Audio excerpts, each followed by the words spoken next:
Welcome. आजच्या व्हिडिओमध्ये आपण अभ्यासणार आहोत उत्पादन नियोजन आणि नियंत्रण या टॉपिकमधील उत्पादन नियंत्रण. उत्पादन नियंत्रण विभाग हा प्रत्येक व्यवसाय संस्थेच्या दृष्टीने महत्त्वाचा मानला जातो, कारण प्रत्येक उत्पादनाची जी प्रक्रिया आहे त्यामध्ये नियंत्रण केल्याशिवाय जे आपल्याला फळ पाहिजे आहे ते त्या व्यवसाय संस्थेला मिळत नाही. त्यामुळे उत्पादन नियोजनाची माहिती जाणून घेणं आपल्याला या ठिकाणी आवश्यक आहे. यामध्ये बघा आपण बघणार आहोत उत्पादन नियंत्रण म्हणजे काय. उत्पादन आणि नियोजन यामध्ये उत्पादन नियंत्रण महत्त्वाचे असते. सर्व घटकांचे अगोदरच नियोजन करून त्यानंतर कामाची सुरुवात केली जाते. परंतु उच्च दर्जाच्या वस्तू उत्पादन करण्यासाठी उत्पादन प्रक्रियांवरती जर नियंत्रण ठेवणं गरजेचं असतं. जर ते ठेवलं गेलं नाही तर कार्यक्षमतेने त्यामध्ये वापर होऊ शकत नाही आणि त्यामुळे त्या व्यवसाय संस्थेला प्रॉफिट मिळणं असेल किंवा जो काही तिचं उत्पादन असेल ते घेणं शक्य होत नाही. त्यामुळे कोणतीही योजना कार्यक्षमतेने राबविण्यासाठी उत्पादन नियंत्रणाची भूमिका अत्यंत महत्त्वाची असते. उत्पादन प्रक्रियांचे नियंत्रण करण्यासाठी काही तंत्रे वापरली जातात, त्यालाच उत्पादन नियंत्रण असं म्हटलं जातं. उत्पादनाचे यश उत्पादन नियंत्रणावरती अवलंबून असलेले बघावयास मिळते.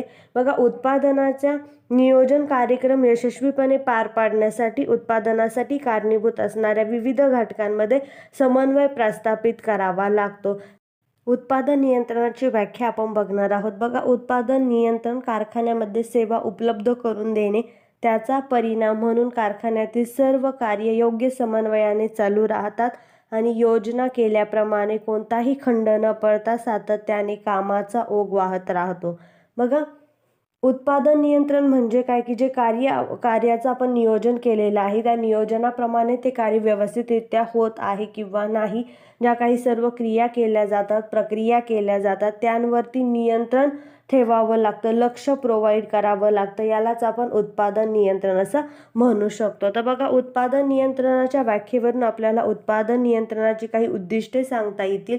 तर यामध्ये बघा, फर्स्ट आहे क्षमतेचा वापर. बघा, उत्पादन नियंत्रणामुळे यंत्र असतील किंवा कामगार असतील यांची कार्यक्षमता पूर्णपणे वापर केला जात आहे किंवा नाही याकडे लक्ष दिलं जातं. कार्य वेळापत्रकाप्रमाणे जे काही यंत्र असतील ती पूर्णपणे कामात गुंतलेली आहे किंवा नाही. त्याच पद्धतीने कामगार आपापल्या कामात उत्पादन नियंत्रणामुळे व्यस्त राहताना आपल्यास बघावयास मिळतात. वस्तूची हाताळणी किमान पातळीवर झालेली असते आणि संग्रहण जे आहे त्याचा खर्च सुद्धा मर्यादित असल्यामुळे उत्पादन संस्थेचं जे काही खर्च आहे तो कमी होऊन उत्पादनामध्ये वाढ झालेली आपल्याला प्रामुख्याने बघावयास मिळते. त्यानंतर बघा, सेकंड उद्दिष्ट आहे ग्राहक सेवा शक्य होते. बघा, उत्पादन नियंत्रणामुळे उच्च दर्जाच्या ज्या काही ग्राहकांना सेवा प्रोव्हाइड केल्या जातात त्या सेवा देणं त्यामुळे शक्य होतं. त्याच पद्धतीने ग्राहकांना सेवा प्रोव्हाइड केल्यामुळे विक्री विभागाला विक्रीमध्ये वाढ करणं शक्य होतं आणि त्यामुळे संस्थेचा जो काही नावलौकिक आहे तो वाढण्यासाठी मदत होते. त्याचप्रमाणे ग्राहकांना विक्रीतर सेवासुद्धा प्रोव्हाइड करण्याकडे त्या उद्योग संस्थेचा कल वाढलेला आपल्याला दिसून येतो. त्यानंतर बघा, थर्ड आहे श्रमाची बचत. बघा, उत्पादनाची काटेकोर योजना तयार करावी लागते. जर ही योजना तयार केली, ती व्यवसाय संस्था एकच उत्पादन पुन्हा पुन्हा करत असेल तर दरवेळेस फक्त कार्याचीच पुनरावृत्ती होते किंवा नाही हे पाहणं. त्याचप्रमाणे कार्य नियोजन तेच राहून व्यवस्थापन आणि श्रमिक यांच्यामध्ये कशा पद्धतीने श्रमाची बचत करता येईल याकडे उत्पादन नियंत्रण लक्ष देत असतं आणि त्यामुळे उत्पादन नियंत्रणाचे हे प्रमुख उद्दिष्ट सांगता येईल. त्याच पद्धतीने बघा, नेक्स्ट आहे कार्यभाराचे समान वितरण. बघा, प्रत्येक व्यवसाय संस्थेमध्ये जे कर्मचारी कार्यरत आहे, जो मनुष्यबळ कार्यरत आहे, त्यांच्यामध्ये जे काही वेगवेगळे डिपार्टमेंट पाडलेले असतात, त्या डिपार्टमेंटमध्ये कार्य करणारे कर्मचारी असतील यांच्यामध्ये कामाचं जे काही वाटप आहे ते समान पद्धतीने झालेलं आहे किंवा नाही हे उत्पादन नियंत्रणाच्या माध्यमातून करणं शक्य होतं. त्यानंतर बघा, नेक्स्ट आहे फेररचनेची शक्यता कमी करणे. उत्पादनाची तपशीलवार योजना आणि कार्यक्रम उपक्रम ठरवून वारंवार यंत्र आणि उपकरणांची फेररचना कशी आहे, त्याची जुळवणी कशी आहे इत्यादीची गरज त्या व्यवसाय संस्थेला निर्माण होत असते आणि ती फेररचना करण्याची जी काही गरज आहे ती केली पाहिजे किंवा नाही हे उत्पादन नियंत्रणामुळे जाणून घेणं शक्य होतं. त्यात आहे कमीत कमी खर्च उत्पादन. बघा, प्रत्येक व्यवसाय संस्था ज्या पद्धतीने मेन उद्देश हा प्रॉफिट मिळवणं असतं त्याच पद्धतीने कमी खर्चामध्ये कशा पद्धतीने आपल्याला उत्पादन वाढवता येईल आणि व्यवसाय संस्थेचा खर्च कशा पद्धतीने कमी करता येईल याच्याकडे कल असलेला बघावयास मिळतो. कमीत कमी खर्चामध्ये परिणामकारक आणि योग्य असे उत्पादन करणे उत्पादन नियंत्रणामुळे शक्य झालेच बघावयास मिळते. त्यानंतर नेक्स्ट आहे योजनेप्रमाणे कार्य. बघा, योजनेप्रमाणे कार्य करून उत्पादन योजनेची अंमलबजावणी करणे उत्पादन नियंत्रणामुळे शक्य होतं. त्यानंतर नेक्स्ट आहे रास्त दरात उत्पादन. ग्राहकांना त्यांच्या ज्या काही सुविधा असतील किंवा वस्तू असतील त्या जर योग्य आणि रास्त दरात दिल्या तर ग्राहक त्या वस्तूकडे अट्रॅक्ट होत जातो आणि त्या व्यवसाय संस्थेचा जो काही माल आहे त्याची गुणवत्ता देखील टिकवून ठेवण्यासाठी ग्राहकांचा समाधान हा एक महत्त्वाचा पार्ट आहे. त्याच पद्धतीने बघा, जर आपल्या प्रोडक्टचं नावलौकिक वाढावा असं जर वाटत असेल तर रास्त दरामध्ये उत्पादन घेऊन ग्राहकांना दर्जेदार वस्तू कमीत कमी किमतीमध्ये कशा पद्धतीने प्रोव्हाइड करता येतील याकडे उत्पादन नियंत्रण लक्ष देत असतं. त्यानंतर बघा, लास्ट पॉईंट आहे मालाचा अपव्यय टाळणे. उत्पादन प्रक्रियेमध्ये होणारा जो काही मालाचा अपव्यय आहे आणि नुकसान आहे ते टाळण्यासाठी उत्पादन नियंत्रणाची आवश्यकता असलेली आपणास दिसून येते. नंतर बघा, आपण बघणार आहोत उत्पादन नियंत्रणावर परिणाम करणारे घटक. तर यामध्ये आपण फर्स्ट बघू शकतो उत्पादन क्रियांचे स्वरूप. तर बघा, नेचर्स ऑफ ऑपरेशन्स.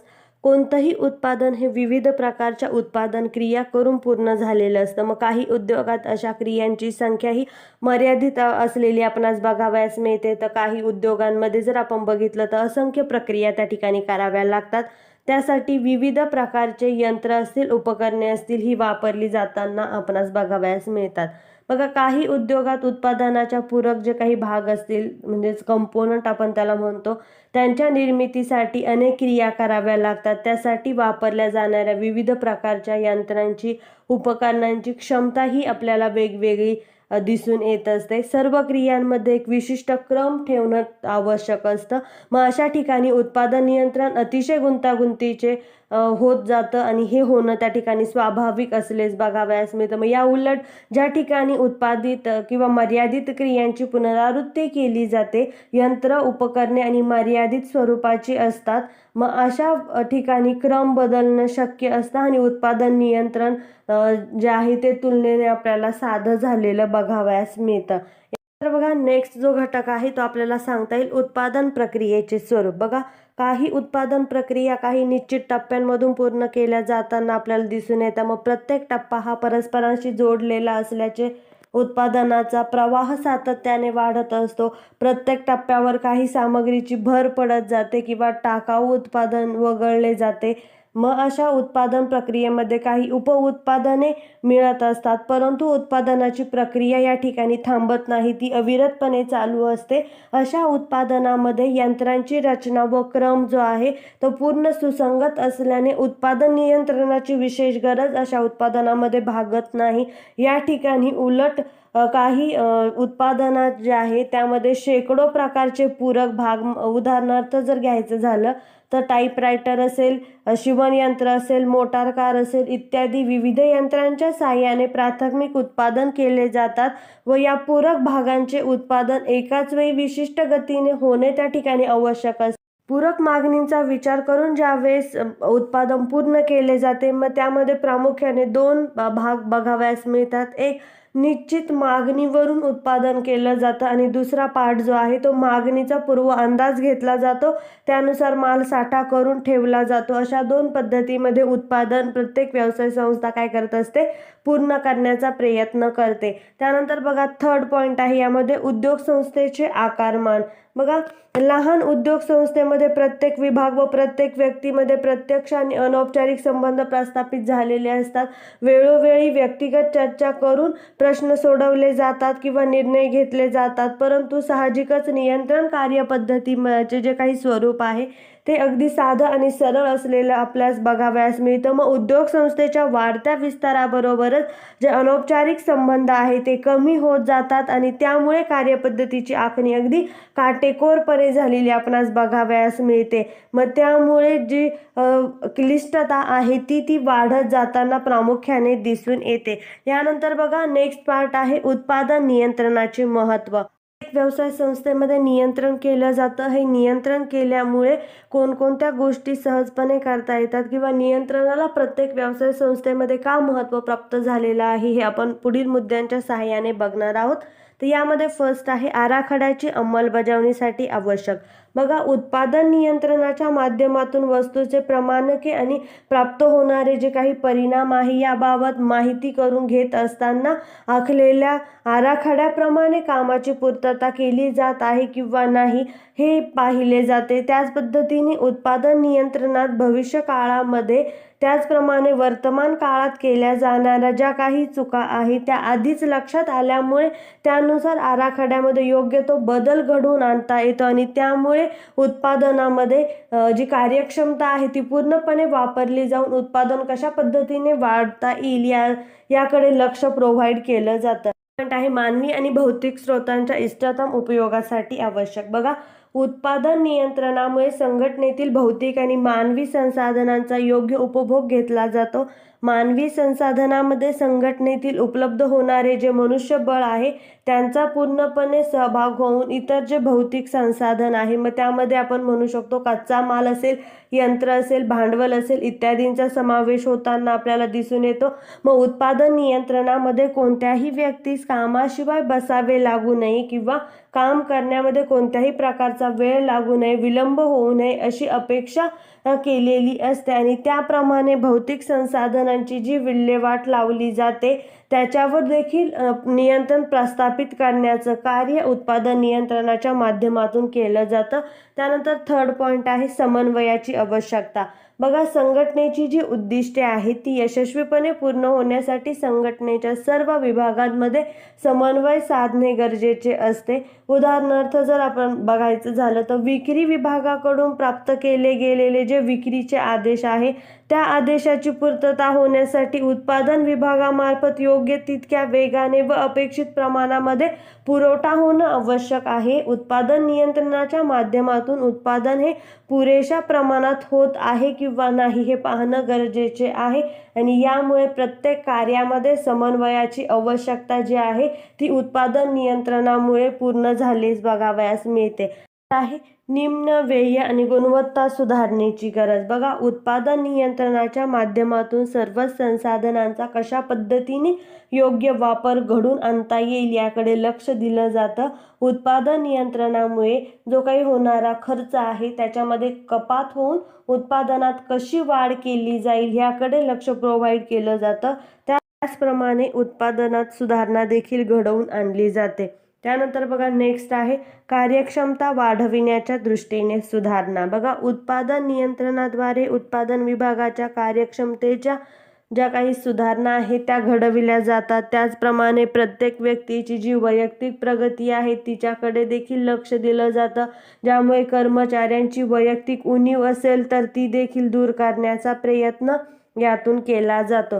त्याच पद्धतीने बघा, उत्पादन नियंत्रणामुळे सर्व ज्या नको असलेल्या कृती आहेत जसे की भ्रष्टाचार असतील, चोरी असेल, विलंब, असहकार इत्यादी होणाऱ्या ज्या कृती आहेत त्या कृतींवर निर्बंध किंवा नियंत्रण प्रस्थापित केलं जातं, ज्यामुळे कच्च्या मालाची सुरक्षितता राखली जाते.